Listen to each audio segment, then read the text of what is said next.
Stormy I know. Tony. We messed this up. I wanted to do like the big reveal of you being on the desk and this all this thing start here, and I think, and guess who I have on the show? Bam, and then the whole reveal thing, because everyone's just going to be happy to have you on the desk. Wow, with really? all of this. Yes, absolutely. What a guy. Absolutely.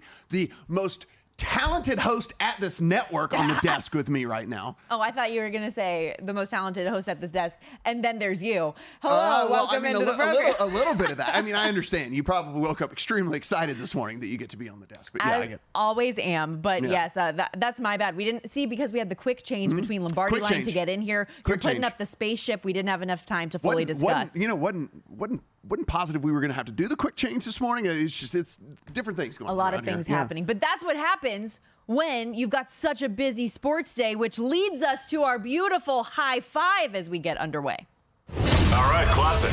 High five. It's time for the Handles High Five. High five. All right. Number one. So I did not bury the lead. I said it right off the top. It is Conference Championship Saturday. We got 13 auto bids getting handed out today. You got the multiple TV situation going on now. Of course. You got the multi-TV situation. See, you don't have what I have, but I see you do have the multi-TV. So do you do games that are like, that interest you, or is it just kind of like, hey, whatever's on, I'm throwing it on, it doesn't matter? It's whatever's on, unless there's a game that I've got to bet on or interest. So it just like depends on what we have going on in the morning. Like right now, I had interest in that Vermont game. I would have that on, and then we'd see what else was available to me as a viewing consumer, you know? Yeah, it's one of the things. So I have enough TVs to where it's kind of like, I will put on all the games that happen to be on, but then there also has to be one for golf. So you got to like do the golf TV, and then you have to do the other TVs, and then maybe there's an NBA game. It's been a rough, I'm not going to lie, everyone loves these last few days. It's been rough for me just strictly figuring out the layout situation and what's going on. What makes the main TV? Is that a discussion? Like, what makes the main TV? Can we talk about, those are some first world problems, my friend. It has been a really hard life for me figuring out what to put on my TV where. When you're filling up 6 TVs, there's too much. There might be too much sports on. 6 is a lot. There might be too much sports on. For me, I only have 3, and then I have a laptop where I'm like working or maybe simulcasting depending on what we have going on. But because my show primarily on the Lombardi line here on VSiN 10 to 12 Pacific. Make sure you tune in every weekday. Yes. But so on the show, it's NFL focused, obviously. So this past week was really fun because I'd have college hoops on the 2 side TVs, and then I'd have NFL free agency, breaking news, all of that stuff on the center TV to get me going. So that's the way that I distributed things. But a ton of great college hoops on deck today, whether it's semifinal games, championship games. Can we talk about the mayhem briefly yesterday? They call it madness for a reason, ladies and gentlemen. Virginia, back-to-back games now, had a buzzer beater at the end of regulation that forced overtime. They got by BC. They could not get by NC State yesterday. Yeah, it has been, look, there's been some good games. Everyone knows, been following the show. Not the biggest college basketball guy. Not the biggest college basketball guy, but you get more into it for the tournament once that comes. You do, because you understand it's the home stretch, right? Like, you realize these games actually truly do mean something, specifically for the teams that aren't going to get an auto, that aren't going to get a bid, and you're not sitting there, the guys that put out their bubble watch list, right? And then you can go and you can see like, oh, these teams, this game really does matter. Like, they're actually trying to get into the tournament. And so that does add intrigue to all of this. Look, it's still 6 to 8. There are lots of teams have a chance to get this done, which takes a little bit of the spark off of some of these conference tournaments. But yes, the ones that we were talking before we came in, some of these teams that thought they were going to be dancing might not be dancing now, and that's just unfortunate. We've got some bids stolen, ladies and gentlemen. But while you might not be big in college basketball, you are pretty big in this other thing. Let's keep it moving. Number 2. That other thing being the PGA. We got the Players' Championship going on. It's Saturday, baby. Yeah, we got the Players, and it's interesting because a couple of my guys are making moves here on Saturday, which is weird because they're already going and well into their rounds because they were not doing well. If you are 14 holes in already at, noon over there, it is not the best for you, but Sam Burns is 7 under so far today. Aaron Rye is 7 under on the round already today. Both of those guys I have, I have Burns outright, I have Rye in placement markets. But let's not act like you don't have Wyndham Clark, who's got a 4-stroke lead coming into Saturday after 36 holes. I do have Wyndham Clark, but so here's the thing, and this is, I talked a little bit about this. We did a special after the cut pod that probably none of you were able to get because, it had a shelf life of like 5 hours until the thing teed off, but we did it anyway. We're trying to help the people out there. Yeah, so we put out an After the Cut pod, and it's one of those things like this bet didn't really do anybody any good because this was about to go to bed at 11 o'clock at night on Wednesday night, check the odds board one last time thing, and Wyndham Clark had drifted here in Vegas, actually right out here behind us at Circa, had drifted all the way to 53-1, right? And like this was a kind of consensus going off in the 44-45 range, but you know, they move their odds pretty good here whenever money comes in on other guys, and they dynamically move the odds. And he drifted all the way to 53-1. He was one of the first couple of guys that was off my card this week. And so at 53-1, it was a buy price to me. Again, doesn't do anybody any good out there, unfortunately. But yeah, it's we'll see. I mean, Scotty Scheffler with this whole neck thing, is it real? Is it not real? Yeah. Is it, you know, that's kind of the big deal here, because you can still get Scotty Scheffler. What are we looking at here for the odds on him? You can still get him at 5-1 to win this thing, and like that's pre-tournament odds for Scotty Scheffler. Was the favorite coming in, looking to be the first back-to-back winner of the Players at the 50th edition of the event. Nick Taylor and Xander Schauffele tied for second right now at 10 under overall. Okay, let's keep it moving. Number 3. We are not betting on human achievement, it appears, in one of our segments that we're going to get to a little bit later talking NFL, but rather human failure. Yeah, Steph has decided to make us choose whether we would bet the under. It's not like you can choose over or under. It's like, no, it's whether you would bet under. Are you betting the under? Yeah, it's under or bust. Yeah, it's under or nothing basically here in this one. So we're going to have some interesting NFL statistics. They are continuing to add markets left and right. All over the place over at DraftKings. And so if you go in, yes, there's still a ton of NFL draft odds that you can get to, but there are a whole bunch of other stuff that you can continue to bet, and they're starting to put up some season-long prop odds out there. And so we've been given the opportunity to only make one bet, which is the under. Yes, which that makes me a little bit nervous sometimes. But we talk about all the time how much the public loves betting overs, right? We love betting overs, but that's probably not the best way to have long-term success. Especially in season-long props, there are far more ways to get to the under than there are to get to the over, and we don't ever wish on anyone to get injured or whatever, but obviously injury being the first one. But listen, there especially in a sport like the NFL. Yeah, but there are lots of times where, you know, we look and a team is locked up, you know, a team is locked up the 1 seed, or a team can't move in the deal. So like they just miss a game because they just don't need to play, right? I mean, they're resting starters and they're doing all this. So there are a lot more ways to get to the under than it is to the over. So we'll see if any of those kind of look good with all that. And I threw this in here just for you as we continue moving on here with the high five. Oh. Number 4. Yeah, guess what? Oh, wow. Hockey. Now, Jake Hahn is going to join us a little bit later, and Jake Hahn lives and breathes hockey.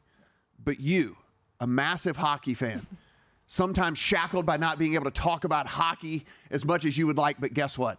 Going to let you just rant on it, going to let you talk all the hockey you want to today. Well, like I said, I do typically work on an NFL show, but I am a hockey girl. I used to be a ringside reporter for the Vegas Golden Knights here in town. I love the sport, and we've got a couple bangers tonight on the slate, and I'm very excited. Avalanche, Oilers, head-to-head. We got the Sunshine State showdown with the Florida Panthers and Tampa Bay Lightning. I'm excited for what we got going on today. And because you teased our guest who's going to be joining us in the NHL, I failed to mention that we also have some great college basketball guests that are going to be joining us as well. Mike Randall of FTN Network and Michael Huffer of the Pump Fake Pod are going to join us throughout the show today to get into some college hoops. I'm going to let you do a little stuff about your former employer and a little hometown team this is a long tease. You're just trying to get me fired up, This is a long tease, but we do have, good news, bad news, and going to go ahead and say it's bad news, so we don't even have to say whether it's good news or bad news. But mainly threw it in there to let you do a little rant session. It's because Matt tells me all the time that I'm too nice, and he wants to get me fired up about stuff, and he found a way today. So. I do. I like it. I can't wait whenever we do this. All right, let's close things out. Number 5. NFL free agent. Number 5. I like that. I like that voice. Is that Ryan? Yeah. It's fantastic. Good stuff. Yeah, it's fantastic. So we're going to talk NFL free agency signings and like what do they actually mean to us, or when I say to us as bettors, right? Like, so take a look. Person X signs with team Y, right? Does that mean anything for what you might want to bet from a division standpoint or a conference standpoint, or maybe even the Super Bowl, or from a season-long prop, like we said, there were some of those, or does it change the way you maybe even look at that team in the NFL draft, right? So a lot of things that happened over the last few days can play into tons of different ways that we can look at these teams from a betting standpoint. And there are tons of moves that teams made, maybe not tons, but a handful of them that did actually have an impact on the odds. But just because a player or a specific move or an addition or a subtraction didn't move the needle big picture from an odds standpoint doesn't mean it doesn't change our perspective of that team. No, absolutely. And listen, I actually do think that there were a couple of moves that I'm a big NFL draft bettor, as you know. I think there were a couple that at least gave me an idea where I can start to say, okay, likeliest scenario. I'm not going to rule out anything, but like likeliest scenario probably now has changed at least a little bit for me. And so you start to go in and say, is that price attractive for them if they want to go this route as opposed to this route and all that? And so some of that happened in free agency. And listen, we're gonna talk about the NFL draft all the way up to the NFL draft. It's one of the best things to bet on the calendar because you want to know why, Stormy? They might not have as big an edge on us as just about every other market that's out there. That's why they hate putting up the odds. They do. They hate it. So they many hate it. bookmakers do not want to have that out. It's crazy. So, needless to say, as we have set the table for the next 3 hours, we're about to have a blast. We're just getting started here on The Handle. Stay with us when we come back looking at the college hoop slate for this afternoon.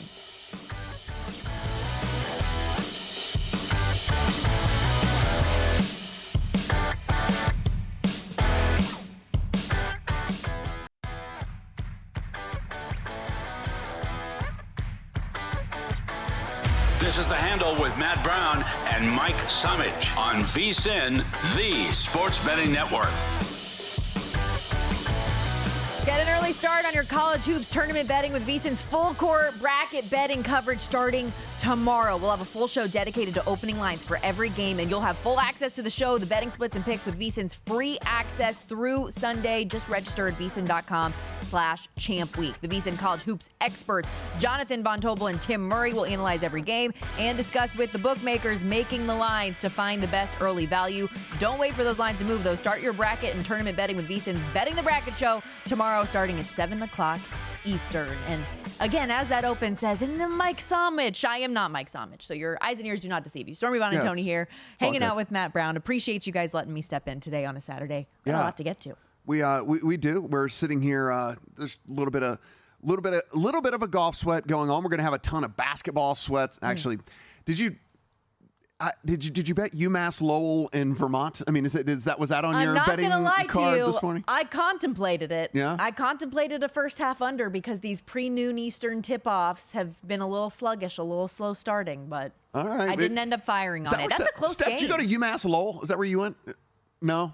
You went to UMass Pure. The regular one. She went to the other one. Where's Lowell? The Minutemen. Where's Lowell? It's in Lowell. Yeah, she's First of all, you're pronouncing it weird, like you have a speech impediment Lowell? for some reason. It just sounds weird coming out of your mouth. I can't describe it, but it is a tight one. 41-40. Lowell up on Vermont right now in the America East final. We also in the Ivy League have Brown leading Princeton right now 58-37 with 13 and a half minutes to go in the second. But 13 auto bids on the line today for teams looking to go dancing. Plenty of semifinal action as well. And it has been pretty crazy around the country with the amount of top seeds that have been knocked out of their conference tournaments. We'll see yesterday, even Oregon doing it to Arizona. In the SEC, 3 of the top seeds in that tournament are out now. And in a lot of these smaller conferences, something that we were talking about before the show, I really feel for a lot of these mid-major leagues and lower level leagues that had their top seed knocked out of the tournament, because that's their one opportunity as a conference to have a team that could, get an upset in those early round games and stuff. And instead of the best team throughout the course of the entire year winning and getting that opportunity, it's somebody else. Every time this happens, there will always be people who come out and say, like, man, maybe we should rethink how this goes as far as these people getting.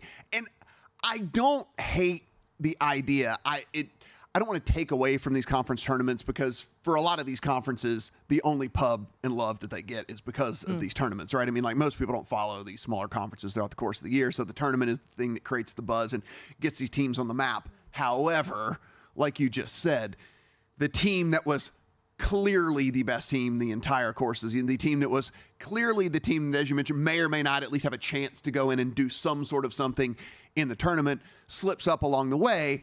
And then you find yourself going, oh, cool, great. We get the the team that was 2 games under 500 that's going to, make it into the tournament. And we know that they're 35-point dogs or whatever, as we head into the game. Yes, exactly. So I mentioned the SEC tournament. Tennessee, a 10.5-point favorite yesterday. They got torched by Mississippi State. Kentucky, done. Alabama, done. So I know your boy Mike Somich was on the program not too long ago saying he liked Florida to win the tournament at 20-1.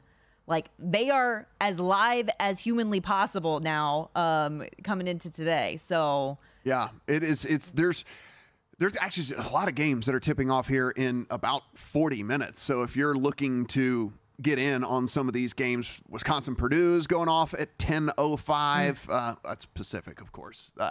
Do you do the Eastern? Do you? I do the both. Do you convert in your head as like on the fly? And I do the little like tap tap tap to count out the 3 hours. Yeah. So the worst is when you have to cross over the 12. So okay, 105 Eastern for all of these games. Wisconsin-Purdue, that's 5.5 in favor of Purdue, 142 the total. Mississippi State and Auburn, that is also 105. That's 8 in favor of Auburn, 143 the total at DraftKings. St. Joe's and VCU is at 105 Eastern. That is 2.5 in favor of VCU, 139 is your total there. And another 105 Eastern tip, and that's Delaware State and Howard. Howard is a 5-point favorite, 138 the total in that one. Delaware State mascot. Oh, don't do this to me.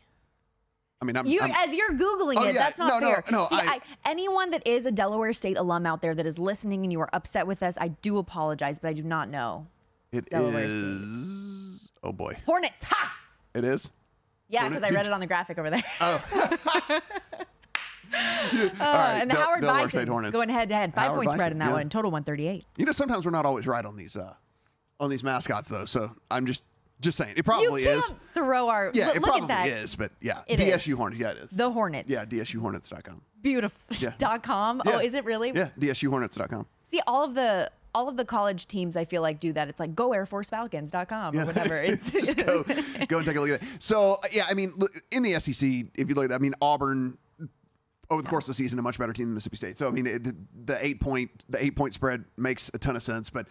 Again, with what we've seen over the last few days, do you feel comfortable laying 8 with all the craziness that's going on in these tournaments? I don't know. I know a couple of smart people that said, "Hey, okay, this is where Mississippi State understands that they're Mississippi State," and so I know a couple of people that are on the 8. I just I don't know. I'm not loving laying a big number. Okay, so the ACC championship isn't going to start until much later on in the afternoon, but I do think it is a fascinating game from the standpoint of it's an all North Carolina final.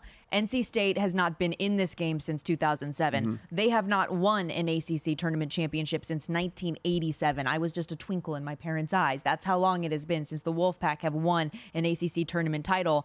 I bet North Carolina laying 9 this morning. We're now seeing 10.5s out there. Like, NC State is playing their 5th game in 5 days. The miracle run has been awesome. I just think that Cinderella falls into the pumpkin against the better team that's had more rest. And look at you with the 1.5 of CLV, as we like to call it here on the network. Everyone loves to look. You didn't even brag about your CLV. Everyone likes to brag about the CLV. That's like the badge of honor.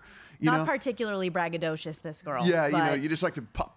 Right on the chest there. That's a point and a half. And like, honestly, that's my 1.5 button right there. Like a Boy Scout, when they have all the little like things all over, like you have the 1.5 CLV patch on your shirt right now. In addition to my medical badge, like whatever else I got. Yes, I can tie a slip knot. Speaking of which Girl Scout cookie season right now, insane. I've been eating far too many. Like it's just the Thin Mints that everyone likes, right? The quickness with which I can down a sleeve of Thin Mints is so unhealthy. But yeah, Thin Mints, Samoas, and Tagalongs, top tier. Don't at me because that is the list. Why can't they just knock off Thin Mints? Why are they such a big thing every single? Why can't Big Cookie come in and just knock off? They have knockoffs, but it's not the same.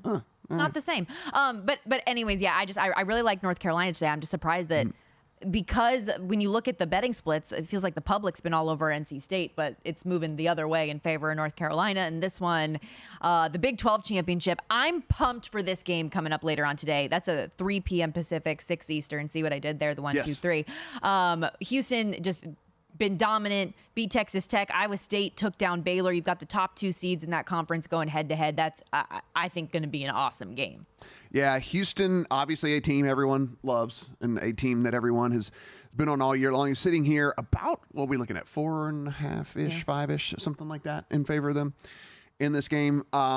It's, for me, if you take a look at, we talk about these body of work deals, and it's I kind of lean towards what you do, where it's once you get to a certain level that I feel like I'm much more confident taking the team that's done it more consistently and been more impressive over the course of the entire season. I can't see myself on the dog in this one. We've already moved to 5.5. 5.5. Yeah, on Houston. So this has moved to full point. A lot of people believing in Houston as well, apparently. And low total, knowing the Cougars' high-level defense, best in all of college basketball. But it's so cool for Houston, I think, just first year in the conference. They have a chance to sweep the regular season and tournament titles. But fun fact about Iowa State, I will throw this out there if you're intrigued at all at the plus 195 money line. 5-0 in franchise history in championship games. Yeah, Iowa State Cyclones. It's one of those, it's if you dig a little bit deeper in this, like I said, that Iowa State plays really ridiculous defense. But if you look over their last month, the offense has actually struggled quite a bit. Now they're kind of 151st actually in offensive efficiency over the last month. And so while they play that crazy good defense and they rely on a ton of turnovers and all that, it does make you wonder if they're not able to score as good as they are at playing defense, right? If they aren't able to score, if they continue this rut that they're kind of in on the offensive side of the ball, is that going to be enough for Houston? So again, I would only lay it. I wouldn't be taking the points with Iowa State. We also have UConn and Marquette coming up a little bit later. The Huskies laying around 9.5, I believe, right now. Total 142.5. But 2 top 10 teams in the Big East going head to head. And I'll have action. We'll talk about this game a little bit later on in the show, but I'll have action in the Mountain West Championship game that I'm going to. It's at the Thomas and Mack later on this afternoon. San Diego State, New Mexico. I laid 2 with the Aztecs. They are so familiar with this environment and being in this game. I may or may not be a San Diego State alum. Homerism that whatsoever. Doesn't matter. That doesn't you. Need to be included in the handicap. I'm just telling you from experience, 7th straight time that they're playing in this conference championship game. They know what it takes. Obviously, the run they went on last year, Jaden Ledee has been on La Fire. And I just think that things run out for New Mexico in this one tonight. But we'll discuss that game at length a little bit later on. We're going to hit the quick timeout here, but more of The Handle coming up on VSiN in a moment.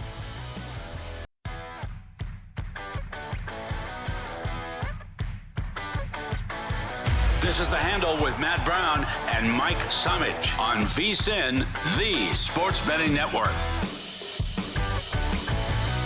Stormy, we are giving away free VSiN.com. Free 99? Free till tomorrow. So basically you have another 24 hours. Head on over there, VSiN.com/Champ Week. You're going to get all the picks. You're going to get all the betting splits data. You're going to get all the articles that we do that are found behind that pretty little paywall. And guess what? We're giving it to you for free all the way through tomorrow. That is NCAA Championship Week only. So when we are done with all of that tomorrow, it goes back behind the paywall. So take advantage of this. See why you should become a VSiN Pro subscriber. You have 24 more hours, VSiN.com/Champ Week. It is Matt Brown, it is Stormy Bonantoni. See, this is why I do the opens. This is why. Because nobody else can say my name. Stormy Bonantoni. Listen, here's the thing.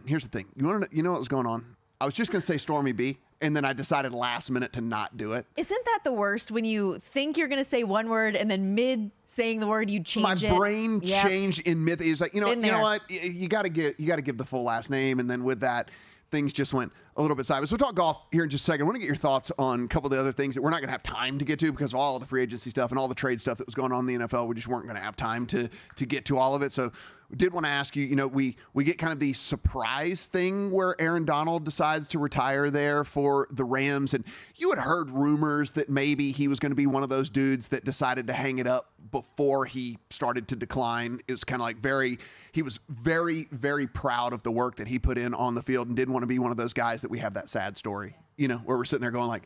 Meanwhile, you have Joe Flacco that says, just pull me off of the field. Yeah, like Jimmy I want to go forever. Coming back again, like we'll see all of this stuff. But so, you get that news.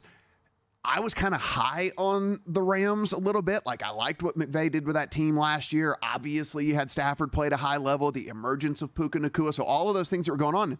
And now you get one of the most disruptive forces in the NFL who decides to hang it up. And with that defense that overperformed last year, predicted to be one of the top 5 worst defenses in the NFL and ended up not being. I don't know, did it change your thoughts at all on that Rams team and what they might look like going forward? To an extent. Yeah. Because I think Kobe Turner, who's had the opportunity to learn behind Aaron Donald and tied his rookie sack record, like there with a less percentage of snaps too, has a real opportunity to now like take another step forward without him out there. But yeah, I mean, when you lose somebody who had 8 first-team All-Pros, 10 Pro Bowls, 3-time Defensive Player of the Year, there's going to be an impact. And you hear these offensive linemen that when he announced his retirement, they're all like coming out and going, he was by far the toughest guy to block there is in the NFL that I've ever had, and by a long shot. Like, they're saying, like, it's not even close. It was like Aaron Donald, giant gap, next guy. You're even seeing like NFL insiders that are pulling back tweets from when he was coming out of college, and guys just saying Aaron Donald is unreal. Aaron Donald is a freak of nature. He's just always been that way. And he posted to X, cheers to what's next, extending a big thank you to the Rams and all of the fans for their support over the last 10 years. Much love, a decade of success that ended. He had a Super Bowl championship along that run. Certainly going to be a Hall of Famer. Yes. And go ahead. Get the fit now, but you know what the problem is? Though, these linemen, they shrink after they. I don't foresee Aaron Donald doing a whole lot of the shrinking. So you can't like get the jacket size now because they shrink when they retire. So wait a couple of years and get that, and then the Steelers shipping Kenny Pickett out of town. That was curious. Help me with this. Yeah. Because there's a lot of different layers to this. Obviously, you have Russell Wilson, who gets officially introduced to Steelers Nation, which, by the way, it's no longer Broncos country, let's ride, but but Steelers Nation, I'm ready for you. I can't wait to see how things play out for Russ in this spot. But Kenny Pickett, when you hear immediately that it's become clear internally, despite all of the things that we heard of, we still believe in Kenny Pickett. We have full faith in Kenny Pickett. Competition just makes everybody around you better, that he didn't want to compete for the job.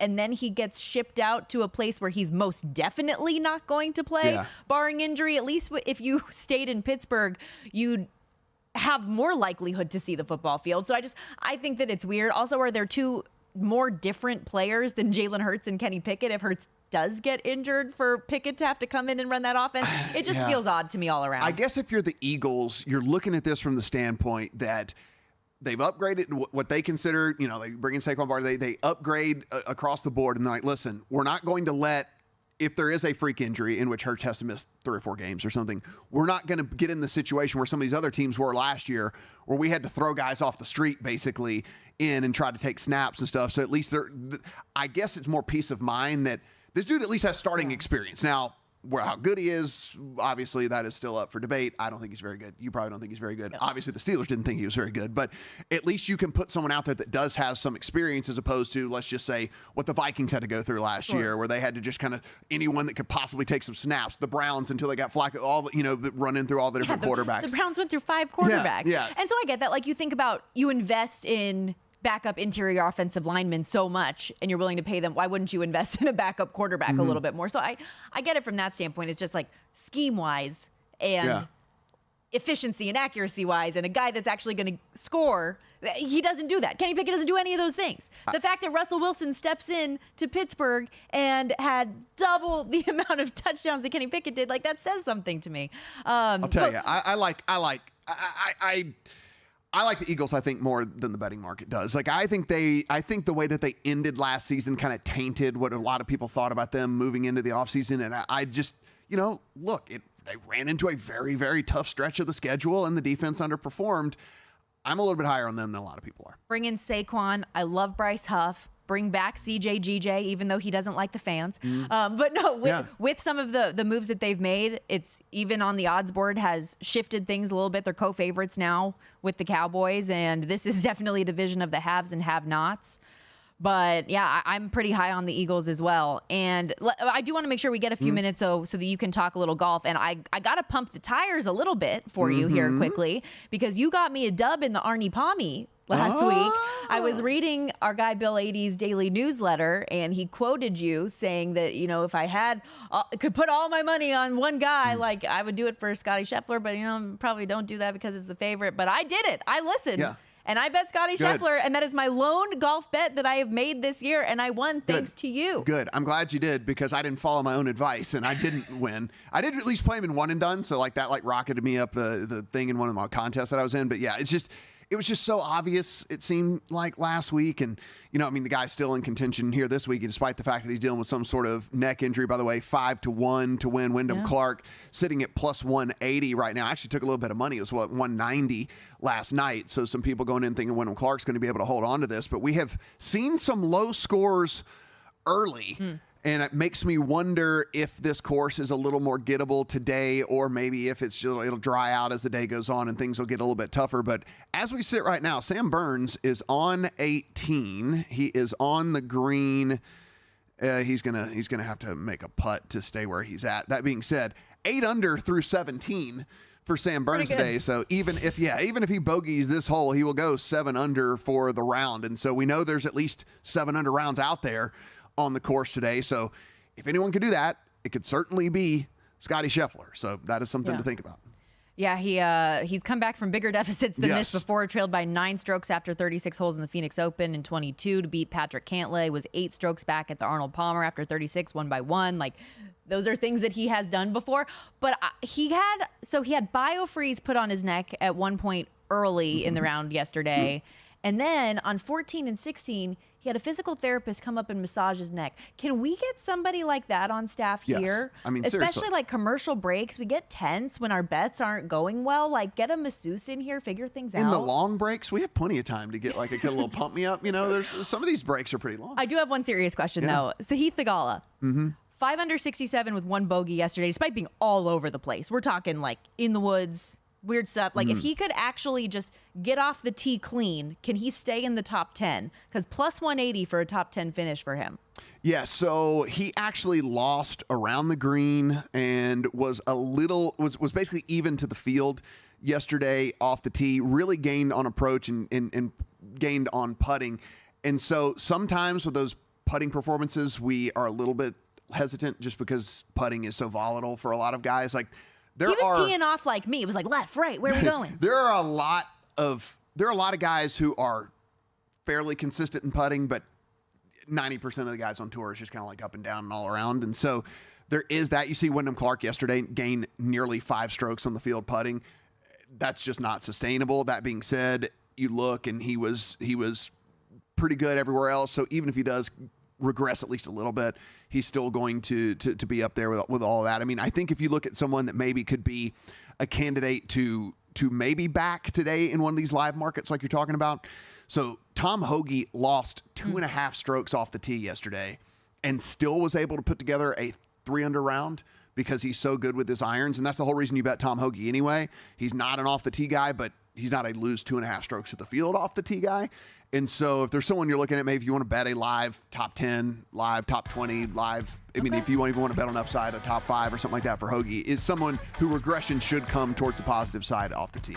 Also, congrats, but not congrats to Beau Hossler having a TPC Sawgrass milestone, the 1,000th ball in the water on that par 3 17th island. He was not the first, and he will certainly not be the last. No, he will not. We'll be right back, getting back to college hoops in a moment. Mike Randall of FTN Network joins us next.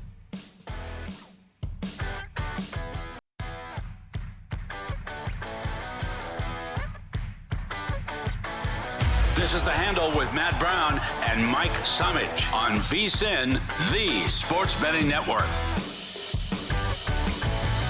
And Tony in for Mike Summage alongside Matt Brown, live from Circa Resort and Casino. There's never been a better time to have skin in the game with DraftKings Sportsbook, because right now we've got a VSiN exclusive offer for new DraftKings customers. Earn a $500 bonus bet for every 1,000 you wager, and you can earn up to $2,500 worth of bonus bets in your first 3 days on DraftKings. Don't wait. Download the app right now. Use our code HANDLE when you sign up and earn a $500 bonus bet for every 1,000 you wager right now. Welcome back to The Handle. That's a lot of math. Were you mathing that as you were going, or are you just reading? I skipped through the math. math. You just reading? That's a lot. I was a journalism major for a reason. It is a $500 bonus bet for every 1,000 that you bet Up to $2,500. Yeah, so like if you place a $1,000 bet right out of the gate, you're going to get a $500 bonus. You're going to win that, and then you place another one, and you're going to get another $500 bonus. So it just kind of like keeps on multiplying up to $2,500. So that would be $5,000. Up to $5,000 bet you would get the maximum rewards. And do it right now, because there are ample opportunities to bet on the board today with college hoops. We got champions that are going to be crowned. We got semifinal actions where the teams that are going to play in those title games are determined. So let's get into it with some help from our good friend Mike Randall, joining us on the Progressive Guest Line, Chief Content Officer at FTN Network. Follow him on X at Randall Rant. 14 of the 32 auto bids already decided entering today. The major conference tournaments finally starting to cook here, Randall. How excited are you for the action that we have on deck? It's crazy. This is the best time of year. 13 seeds are being clinched today with conference tournaments. It's incredible action. Ready for the brackets tomorrow, leading into the first four, and then Thursday and Friday. This is it. This is the party. We will sleep when we get to April. No worries. It's a great time of year. Take a look here. We got UConn, one of the teams that everybody was on all year long. There was a little bit of a time in which people were trying to question if there was a crack, if they weren't as good as we thought. Everyone wants to pick apart the teams that were good all year long. We find them as 8.5-point favorites today, and you're going to go ahead and you'll lay it.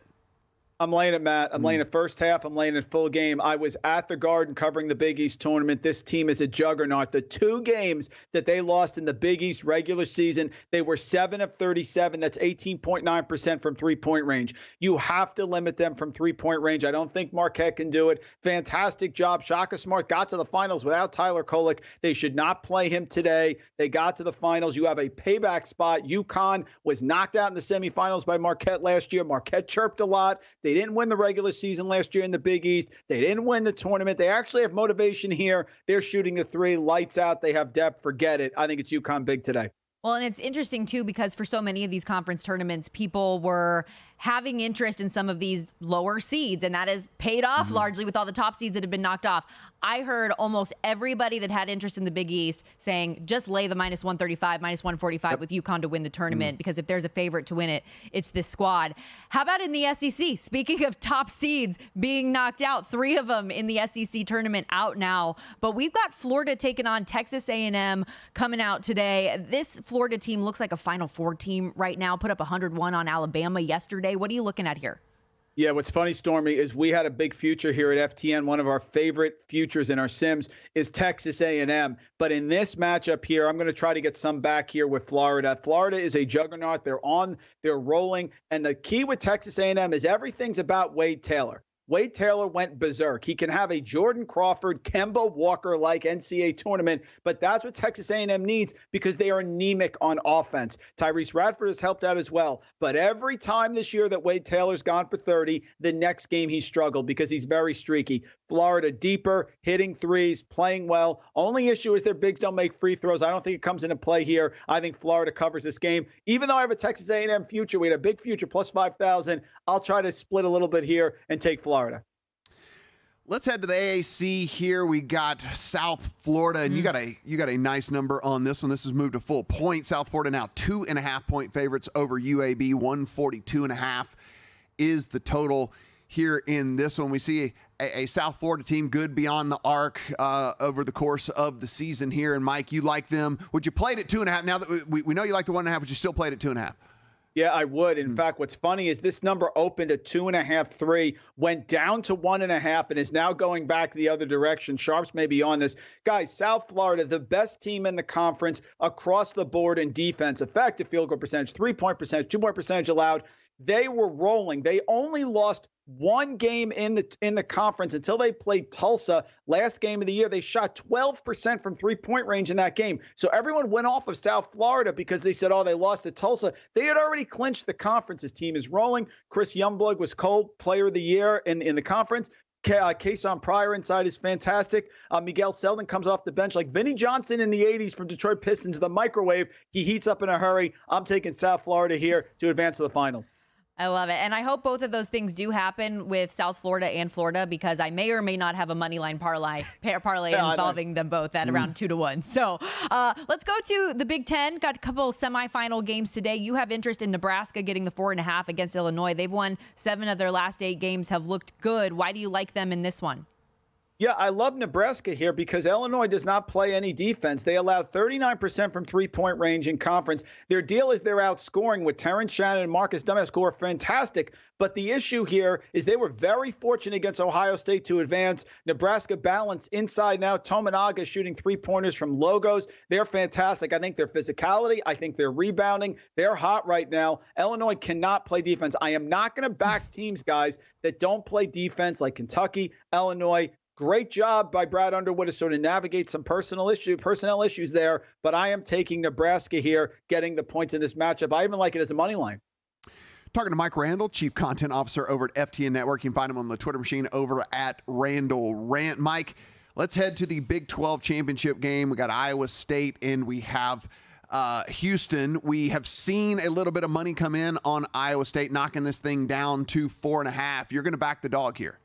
Oh, I'm going to back the dog. They played twice, Matt, this year. First, Iowa State beat them at home when they had a better roster in terms of depth and no injuries than they do now, and they covered on the road at Houston. Now, you want to say that Iowa State can't maintain their 50% three-point shooting that they had against Baylor yesterday? I get that, but they're not going to have to shoot at that level. Houston doesn't make free throws. Houston also without Tugler and Arsenault, and Jawan Roberts, the big man, also a little banged up. Wouldn't be surprised if he doesn't play. That may be the reason that this line is moving. Iowa State, sort of a home court advantage here as well, like the Cyclones. The way that you beat these teams, like a Virginia that slows you down defensively, is that you have to match their physicality and play slow to get variance. You're not going to beat Houston running up and down the court. So this is a great matchup here. We saw UMBC upset Virginia. Why? They slowed them down and executed. I think Iowa State does it here today and captures the Big 12 tournament championship. Ooh, plus 205 on the money line as well for those Cyclones, should they get it done. But two of the best teams in college basketball right now, so you know that's going to be a fun final coming up later today. We talked a little bit earlier about so many of these bid stealers. It feels like the bubble is really shrinking. Are there any teams that you're really keeping your eye on right now about whether or not they're going to be in or out, or what are you looking at these days? Yeah, Stormy, I love Indiana State. I really do. But you cannot lose in your conference tournament the way they did. They were getting buried by Drake. Now, they had a great comeback. They tied it late. But Indiana State with a quad 4 loss to Illinois State late in the year. We all love Robbie Avila, Kareem Abdul-Jabbar, that everybody gives them the nicknames. I just don't think they're making it in, which would worry me. I do think Providence hasn't done enough to come in. You saw Kim English in the Big East press conference yesterday say, look, I think they have 6 quad 1 wins. And more importantly, guys, they have no quad 3 or quad 4 losses. They're 11-0. So the teams that should worry are like Indiana State, who have a bad loss. That's what the committee looks for. If you take care of business and you play a tough schedule like Providence does, it's hard for me not to put you in. Mike, is there anything you saw in this over the last few days in the tournament that made you think differently of a team, good or bad? Is there anybody that you're higher on, lower on, or do you just take these conference tournaments and just kind of move on because you're going to go with a bigger body of work over the course of the season? It's a great question. There's two. I have been on Tennessee the entire year, and I still believe my national championship future with them at plus 1,400 is very live. But you guys need to know that a team that has lost their first game in the conference tournament has never won the national title. So that one concerned me a little bit. I still believe in them because it's all about the draw. And on the flip side, in the SEC, maybe we're a little low on Auburn. You look at those Ken Palm metrics. Defensive and offensive efficiency. Auburn has both of those. They're playing very well. They looked fantastic here. They only have one quadrant 1 win, so they're a little bit king of the little people, and they lost at Appalachian State. But it's possible that Auburn could parlay an SEC title, a tournament title, into a run in March. So 2 teams there for you in the SEC, sort of going in opposite directions. Yeah, they're laying 7.5 today against Mississippi State. But that's such an interesting point because all those people that loved getting the odds that they were on Kentucky, another one of those teams that obviously you can't lose in the first round, according to that stat. Mike, you're awesome. Thank you for taking time with us today. We appreciate you. Thanks so much, guys. Mike Randall. Check out all the great work at FTN Network. And again, follow him on X at Randall Rant. Still plenty more college hoops that we are going to get to when we return on the other side of the break. We'll make sure we lay out the odds for the games that are about to tip off. We've got a handful of them that are tipping off at that 10 o'clock Pacific time, which is what Eastern? 1:05 well Eastern. Done. Yes, I added 5 minutes. We'll be right back on The Handle. This is VSiN, the Sports Betting Network.